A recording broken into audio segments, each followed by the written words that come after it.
What's up guys, welcome to today's video. It's just a nice Sunday out. A lot of stuff going on in the shop. Freddie's hanging out with Mike and they're dressing up the engine. Other Mike is actually manual swapping his car.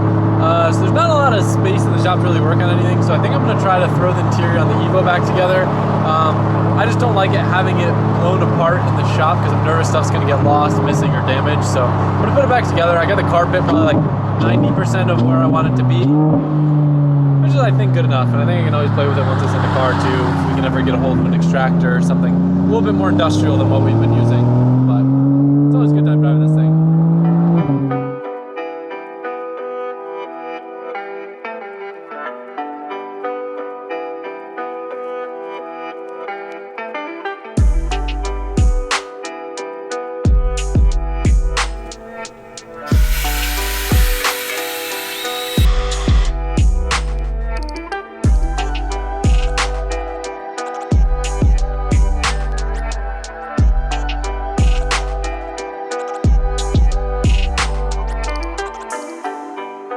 Be able to see by the background around me. It's already pretty much dark outside. I've just been slowly taking my time today putting the Evo interior back together, cleaning every little bit while I could. And it is safe to say this thing is now flawless. I've always prided myself with how clean this interior is in this car. The seats are getting a little discolored from the sun, but overall now the smell I'd say is 95% gone. It's much more easy to bear. There's a little bit of leftover smell from the coffee, if anything. But we've got the ozone machine and the neighbor lent us that charcoal thing that should help get the rest of the little smells out. But I think it's okay to drive again, and I wanted to kind of do something special with it. And one thing that I haven't done with this car since the first engine is launch it. Mainly just because I got nervous with the first engine, launch control, big bangs. I didn't want to blow up the engine. I'm pretty confident in this engine from MMA Performance. If anything, I'm just nervous about the drivetrain because the clutch that we end up putting in this car is so aggressive that it's very hard to slip. But the current launch control settings are around like 7,000 RPM, so it gets very sketchy and hard to modulate the clutch when it has so much momentum. So I'm gonna try bringing it down a little bit, even though it'll be easier to bog and just play with slipping the clutch. It'd be really fun if I could launch the car. It's one of the most fun things you can do with an all-wheel drive car. I thought it'd be fun to play around with that today.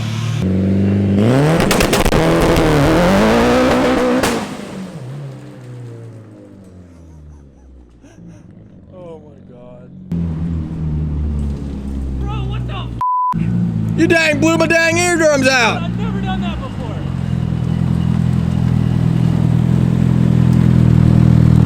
Dude, that was the craziest shit I've ever done in this car. I've tried to launch it so many times, but I think my clutch foot was just not trained enough. We did a burnout. Yeah. Did it look fast? Yeah. Dude, the sick thing too is because I hate this clutch and it's like way overkill, it doesn't burn it. Well, there you go. Yeah, because Colette tries to do this and then her clutch is like basically a stop clutch and then it smells like her car's on fire for the next hour she drives it. I'm stoked though because now she's not going to beat me on no more stoplights. Nope. That's what this whole day's been built around. That's sick. Yeah, it did look fast though? Yeah. And it shot big flame in my face. Really? Yes. Man, it's so hard to convey speed on the camera. I really would wish, man, if I had my draggy, I could see, like, imagine we pulled like a 660 foot here. Yeah. I'm just nervous of like if there's a lot of grip on pavement and like braking, what do you call it? Like drivetrain parts. But man, that was fun. Ready, brother? Ready.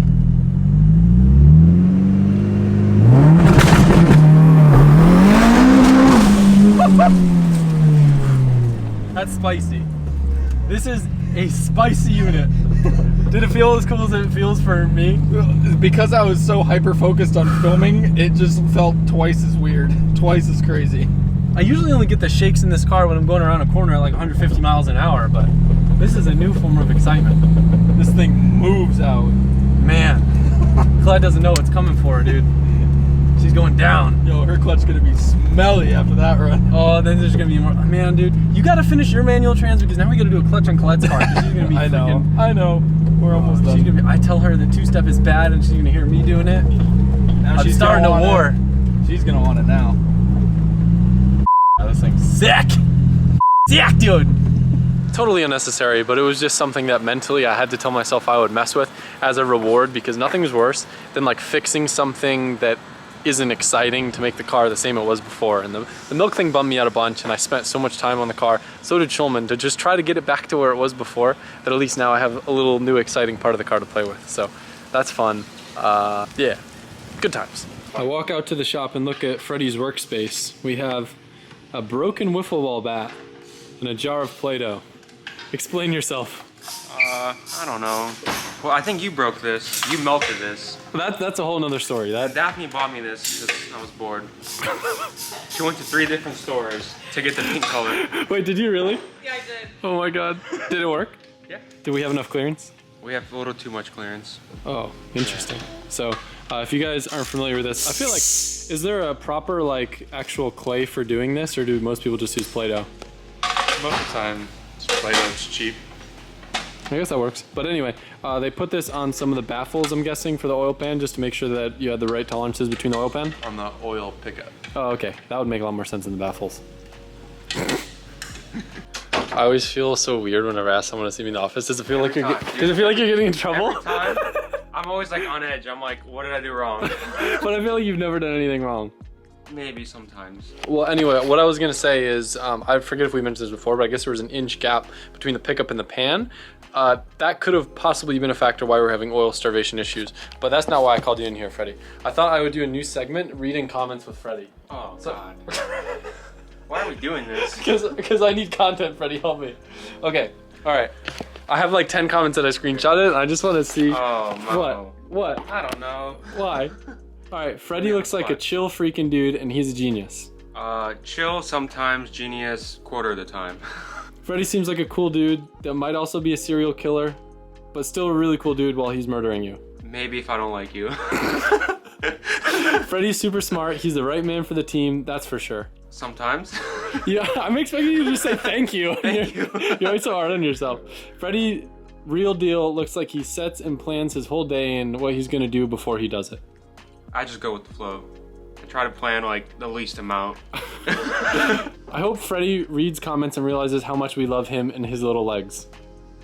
Sometimes. You Sometimes. sometimes read the comments? Yeah, when I can't sleep at night, I'll just scroll through. Imagine if Adam and Freddie had a kid. How cool would that be? No.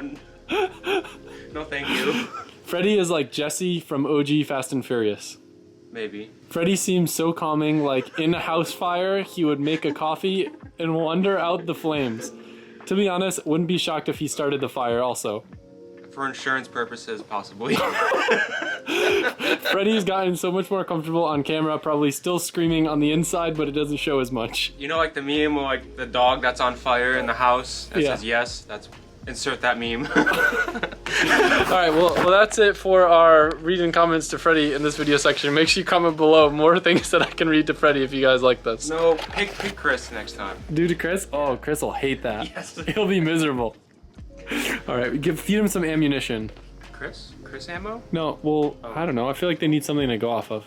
Off of Chris? Yeah, what does Chris really not like? Doesn't like watching himself on camera. Doesn't like being on camera. Okay. I force him to go on camera and talk. Evil. Evil.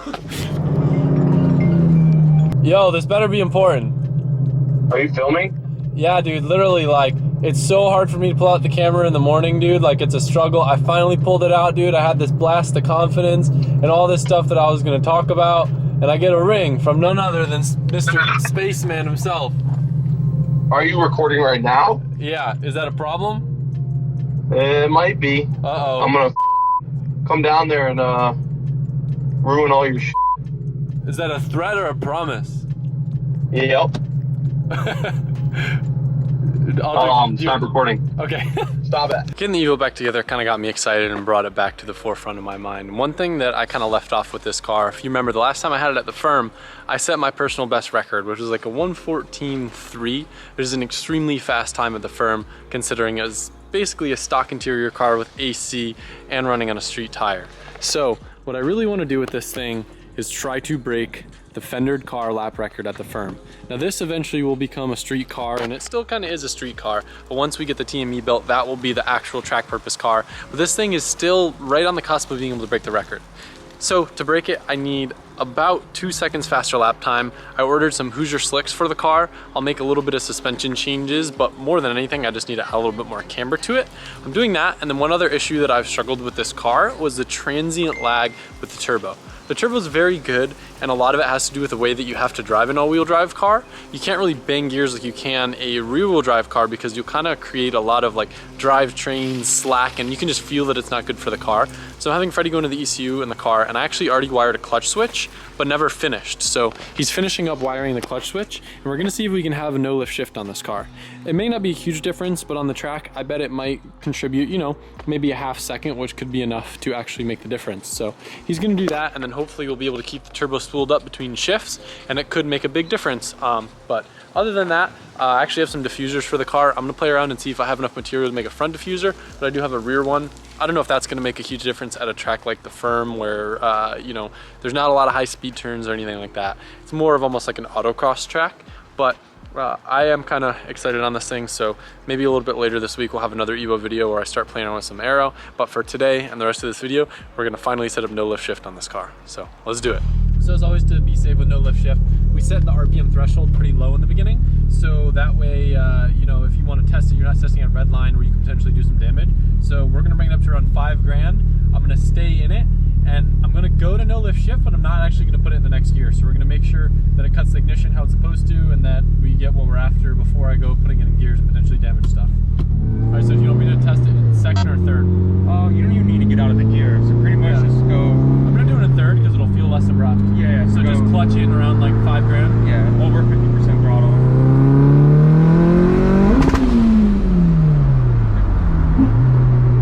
So didn't it just go to limiter? I don't think it worked. Yeah, It sounded about the same as limiter, no? yeah. There's a missing table, but we found it, so it should work now. You ready? Yep. Yeah, it caught. It did. Yeah. Alright, so we can ramp them in a little bit higher. So we'll do. Do you want to actually try to shift this time? Yeah, we'll do like 5,000 over 50%. I'll do a 3-4 because that feels like a safe thing for me. Yeah. It just feels so unnatural in a car that you've always lifted to shift for, you know? So over 4,500 or 50%.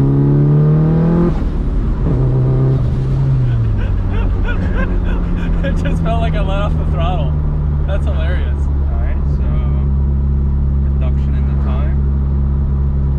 And bring this down a little bit. What's the threshold? Because I'll try to do one. Yeah, 1 second. 5,000, 50%. Okay. So you want me to try one? Yep.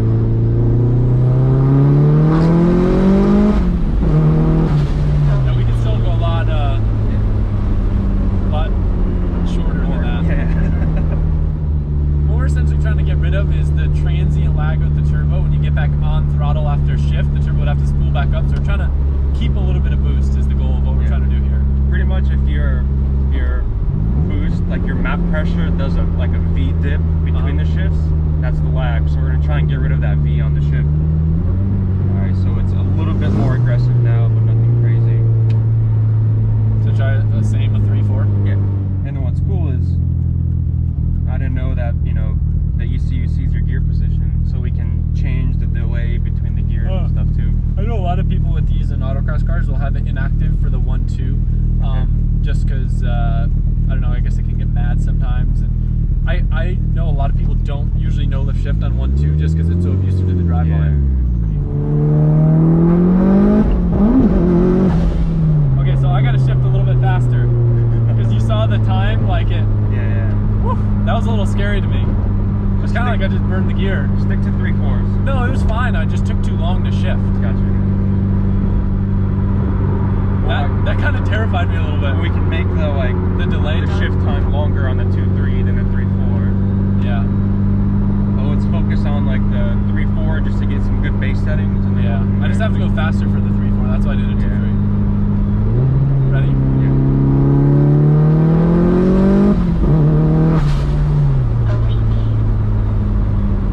Do we have a big V dip? Yeah. I'm gonna try 2-3 and a 3-4 on this one. No granny shifting this time. Ready? Yep.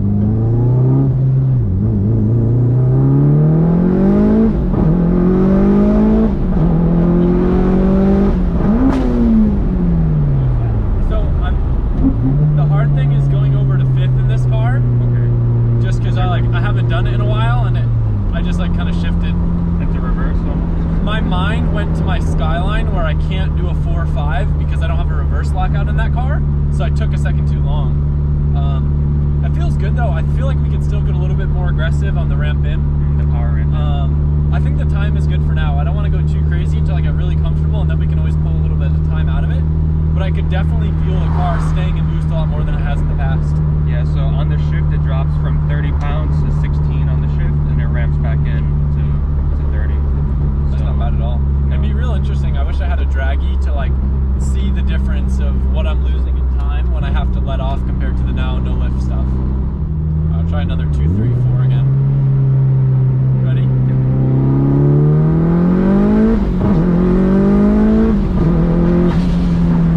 Feels pretty good. Pull a little bit of shift cut time out of it. Shift cut time. What do you mean? So like how long the shift happens, right? Okay. It For feels 2, good. 3, I feel like don't make it any shorter because on that one, if you felt I almost didn't shift fast enough. Does that make sense? Yeah. You ready? I'm gonna lift for 1,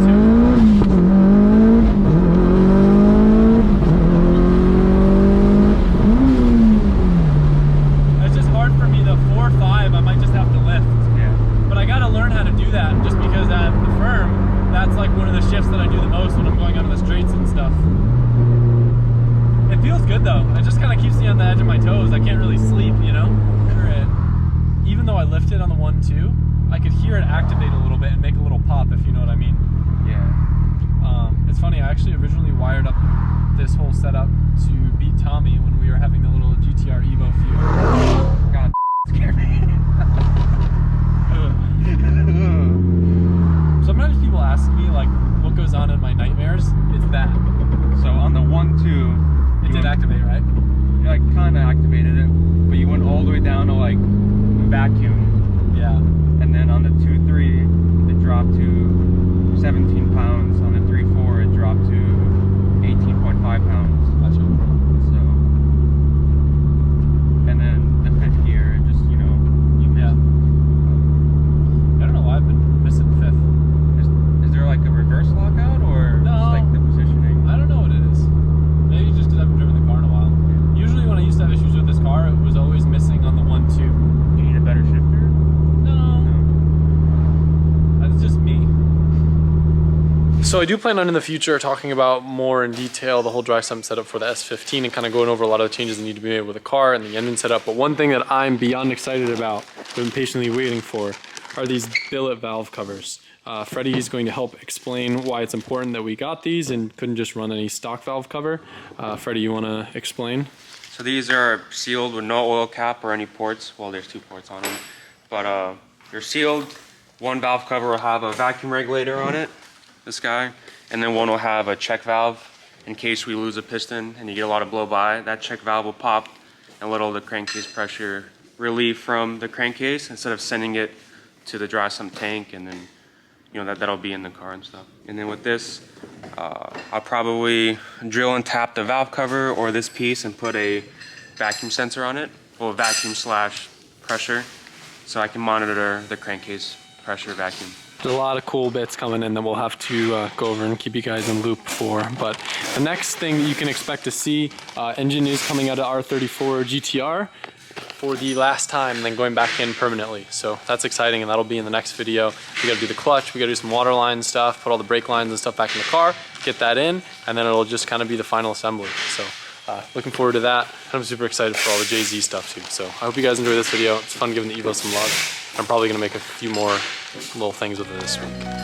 Later. When you said,